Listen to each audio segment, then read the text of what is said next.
ஓ, இந்த வீடியோவை பார்க்காதீங்க அப்படின்னு சொல்லியும் இந்த வீடியோவை நீங்கள் கிளிக் பண்ணியிருக்கீங்க இல்லையா? ஒரு விஷயத்தை செய்யக்கூடாது அப்படின்னு சொல்லும்போது ஏன் அதை செய்யணும் அப்படின்னு நமக்குள்ள ஒரு ஆர்வம் தோணுதுன்னு தெரியுங்களா?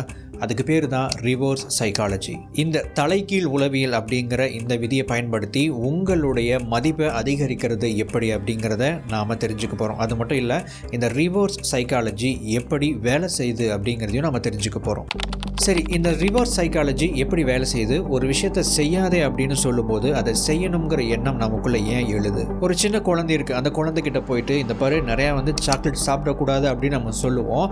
ஆனால் அப்போ தான் நான் நிறையா சாக்லேட் சாப்பிடணுங்கிற ஒரு எண்ணம் அதுக்குள்ளே உருவாகி நிறையா சாக்லேட்டை சாப்பிடும்.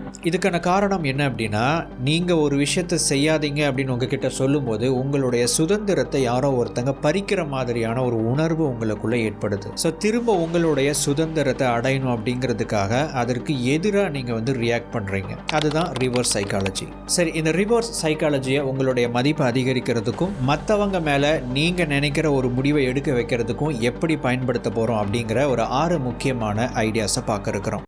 Number 1, challenge someone. உங்களுடைய ஃப்ரெண்டை நீங்கள் ஒரு பார்ட்டிக்கு கூப்பிடுறீங்க. இப்போ அவரை நீங்கள் முன்னாடியே சீக்கிரமாக வர வைக்கணும் அப்படின்னா சீக்கிரமே வந்துரு அப்படின்னு நம்ம ரிமைண்ட் பண்ணுவோம். ஆனால் அவங்க லேட்டாக தான் வருவாங்க. காரணம் என்ன அப்படின்னா, எப்படி போனாலும் 7 மணின்னு சொல்லியிருக்கிறாங்க, 8 மணி பண்ணிடுவாங்க, லேட் பண்ணிடுவாங்க அப்படின்னு சொல்லிட்டு அவங்க இது நம்புறதுனால அவங்க லேட்டாக தான் வருவாங்க. அதுக்கு பதிலாக நீங்கள் அவங்கள சேலஞ்ச் பண்ணலாம். எப்படின்னா, நீ எப்படி இருந்தாலும் லேட்டாக தான் வரப்போகிற, 7 மணின்னு சொன்னால் 9 மணி ஆயிரும், உன்னாலாம் நேரமே வர முடியாது, அந்த அளவுக்கு நீ ரொம்ப பிஸிப்பா அப்படின்னு நீங்கள் சொன்னீங்க அப்படின்னு வச்சுக்கோங்க. இல்லை நான் நேரமே வந்துடுவேன் அப்படின்னு சொல்லுவாங்க. சரி, அதையும் பார்க்கலாம், நீ எப்படி இருந்தாலும் லேட்டாக தான் வரப்போகிற அப்படின்னு சொன்னீங்கன்னா இந்த இடத்துல ரிவர்ஸ் சைக்காலஜி ஒர்க் ஆகும். ஸோ அவங்க இதை சொல்லாமல் இருந்தால் லேட்டாக தான் வரப்போகிறாங்க. ஆனால் இதை சொன்னதுக்கப்புறம் எந்த அளவுக்கு லேட் ஆவாங்களோ அதை விட அந்த லேட் ஆகிற நேரத்தை கொஞ்சம் குறைச்சிக்குவாங்க, அல்லது சரியான நேரத்துக்கு கூட வரதுக்கு வாய்ப்பு இருக்குது. Number 2, talk less, stay far. நம்ம ஒருத்தங்க கிட்ட ரொம்ப அளவுக்கு அதிகமாக பேசும்போதும் ஒருத்தங்க கூட நம்ம அளவுக்கு அதிகமாக இருக்கும்போதும் நம்முடைய மதிப்பு கொஞ்சம் கொஞ்சமாக குறைய ஆரம்பிக்கும். இந்த மதிப்பை நம்ம எப்போவுமே தக்க வச்சுக்கணும் அப்படின்னு நீங்கள் நினச்சிங்க அப்படின்னா நம்ம கொஞ்சம் ஒருத்தங்களை விட்டு தள்ளியே இருக்கணும், தூரமாக இருக்கணும். நம்ம பேசுகிற வார்த்தைகளை அல்லது பேசுகிறத கொஞ்சம் குறைச்சிக்கணும். ஸோ அப்படின்னா நீங்கள் பேசவே கூடாது அப்படின்னு நான் சொல்ல வரல, நீங்கள் ஒருத்தங்களை சந்திக்கவே கூடாது அப்படின்னு நான் சொல்ல வரல. எந்த இடத்துல உங்களுக்கு மதிப்பு வேணும்னு நினைக்கிறீங்களோ அவங்க கிட்ட இருந்து கொஞ்ச காலம் தள்ளி இருங்க. திரும்ப நீங்கள் வரும்போது உங்களை அவங்க அதிகமாக மதிப்பாங்க. இதை தான் நம்ம பெரியவங்க விருந்தும் மருந்தும் 3 நாள் அப்படின்னு சொல்லியிருக்கிறாங்க. Number 3, force them to take a decision. ஒருத்தங்களை ஒரு பர்டிகுலர் முடிவெடுக்க வைக்கணும். நீங்கள் அதை பண்ணுங்க, இதை முடிவெடுங்க அப்படின்னு சொன்னால் அவங்க அதை யோசிக்கிறாங்க அல்லது முடிவெடுக்கிறதுக்கு தயங்குறாங்க அப்படின்னா முடிவெடுக்கிற பொறுப்பை நீங்கள் அவங்க தலையிலேயே கட்டணும். சரி, இது எப்படி பண்ணுறது? அவங்களுக்கு 2 ஆப்ஷன்ஸ் கொடுங்க. அந்த ஆப்ஷன்ஸில் நீங்கள் என்ன மாதிரியான முடிவை அவங்க எடுக்கணும்னு நினைக்கிறீங்களோ அந்த மாதிரியான ஒரு ஆப்ஷனையும் நீங்கள் அதில் இன்க்ளூட் பண்ணுங்க. சரி, உங்ககிட்ட 2 ஆப்ஷன் இருக்கு, நீயே முடிவு எடுத்துக்கோ, என்ன பண்ணுவியோ நீயே பண்ணிக்கோ அப்படின்னு சொல்லிட்டு அவங்க மேலே எல்லா பொறுப்பையும் தூக்கி வச்சிங்க அப்படின்னா இப்போ நான் ஒரு முடிவு எடுக்கணுங்கிற கட்டாயம் அவங்களுக்கு ஏற்படும். ஸோ அவங்க ஒரு முடிவு எடுப்பாங்க. அடுத்ததா, மற்றவங்களுக்கு நம்மளை பிடிக்கணும், அதிகமாக பிடிக்கணும் அப்படின்னா இதுக்கு ரிவர்ஸ் சைக்காலஜியை எப்படி பயன்படுத்த போகிறோம் அப்படிங்கிற ஒரு முக்கியமான பாயிண்ட்டை பார்க்க போகிறோம். அதுக்கு முன்னாடி இன்னொரு புக் ரெக்கமெண்டேஷன். உங்களுடைய பணத்தை பெருக்க உங்களுடைய நேரத்தை மேலாண்மை செய்வது எப்படி எனும் கருத்தை கற்றுக்கொள்ள பணத்தை குவிக்கும் நேர நிர்வாகம் எனும் புத்தகத்தை நான் ரெக்கமெண்ட் செய்கிறேன். இப்புத்தகத்தின் கருத்துக்களை குறைவான நேரத்தில் கற்றுக்கொள்ள குக்கு எஃப்எம் மூலம் இப்புத்தகத்தின் ஃபுல் புக் சம்மரியை தமிழில் கேளுங்கள். குக்கு எஃப்எம் கேளுங்கள், மனசுக்கு பிடிச்சதை.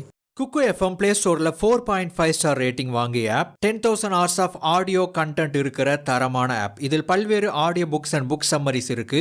Motivation, biography, self help, money, novels, ஸ்டோரிஸ்னு பல்வேறு ஜேர்னல்ஸ் அடங்கிய ஒரு ஆப் தான் குக்கு எஃப்எம். பல மொழிகளில் audio books and book summaries இருக்கு. முக்கியமா நம்ம சுய முன்னேற்றம் சார்ந்த புத்தகங்களோட புக் சம்மரிஸ் தமிழ் மொழியில் இருக்கு. இது ஒரு பிரீமியம் ஆப். நார்மலா 399 ரூபா ஒரு வருஷத்துக்கான சப்ஸ்கிரிப்ஷன் சார்ஜ். நம்ம எபிக் லைஃப் சேனல் லிங்க் மூலமா போற பார்வையாளர்களுக்கு ஒரு வருஷத்துக்கு 199 ரூபாய்க்கு இந்த சப்ஸ்கிரிப்ஷனை பெற முடியும். அதற்கு ELT50 அப்படிங்கிற கூப்பன் கோடை பயன்படுத்துங்க. இந்த ஆப்பை டவுன்லோட் பண்றதுக்கான லிங்க் கீழே டிஸ்கிரிப்ஷன்ல கொடுத்திருக்கேன். கிளிக் பண்ணி டவுன்லோட் பண்ணுங்க.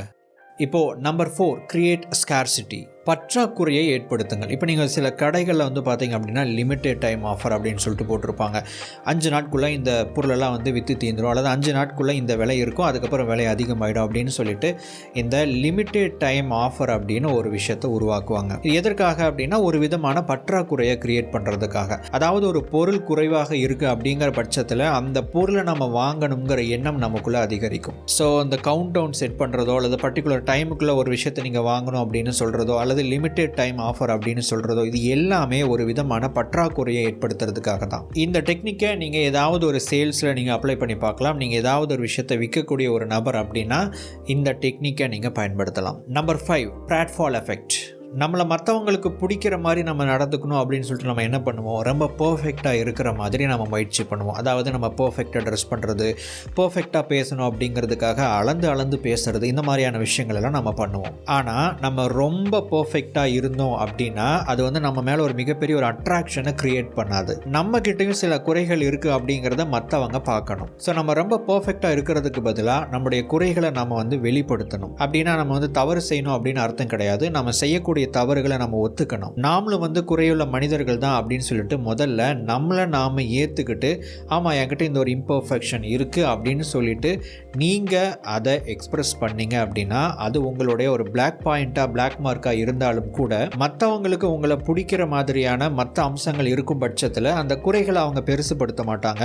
குறைகளே இல்லாமல் இருக்கிறத விட சின்ன சின்ன குறைகளை வந்து இருக்குது அப்படின்னு வெளிப்படுத்தும் போது உங்கள் மேலே அந்த அட்ராக்ஷன் அதிகரிக்கும். Number 6, reverse your reaction. இப்போ சில பேர் வந்து சோகமாக இருக்கிறாங்க அப்படின்னா சோக பாட்டு போட்டு கேட்பாங்க, ஜாலியாக இருக்கிறாங்க அப்படின்னா ஜாலியான ஒரு பாட்டு போட்டு கேட்பாங்க. இந்த இடத்துல நீங்கள் வந்து ரியாக்ட் பண்ணுறீங்க பார்த்தீங்களா, அதாவது நான் சோகமாக இருக்கும்போது சோக பாட்டு கேட்குற அந்த ரியாக்ஷனை நீங்கள் மாற்றணும். சோகமாக இருக்கும்போது நல்ல ஒரு பாசிட்டிவான பூஸ்டப் பண்ணுற மாதிரியான மியூசிக் பாட்டு கேளுங்க. நீங்கள் பாசிட்டிவாக ஃபீல் பண்ணும்போது என்ன பண்ணுவீங்களோ, எந்த செயலை நீங்கள் செய்வீங்களோ அந்த செயலை நீங்கள் நெகட்டிவாக ஃபீல் பண்ணும்போது நீங்கள் பண்ணினீங்க அப்படின்னா இந்த இடத்துல ரிவர்ஸ் சைக்காலஜி ஒர்க் ஆகும். அதாவது நான் வந்து சோகமாக இருந்தாலும் பாசிட்டிவான பாட்டு கேட்கும்போது அது என்னுடைய மூடை கொஞ்சம் பேலன்ஸ் பண்ணும். ஸோ இதனால நான் ரொம்ப நெகட்டிவாக போகிறதுக்கு பதிலாக நான் நியூட்ரலாவோ அல்லது திரும்ப நான் வந்து பாசிட்டிவாக மாறுறதுக்கான வாய்ப்புகளை நீங்கள் அதிகப்படுத்தலாம். நண்பர்களே, இந்த வீடியோ உங்களுக்கு யூஸ்ஃபுல்லாக இருந்திருக்கும் அப்படின்னு நம்புகிறேன். அடுத்த வீடியோ பதிவில் மேலும் ஒரு பயனுள்ள தகவலோடு உங்களை சந்திக்கிறேன். தேங்க்ஸ் ஃபார் வாட்சிங்.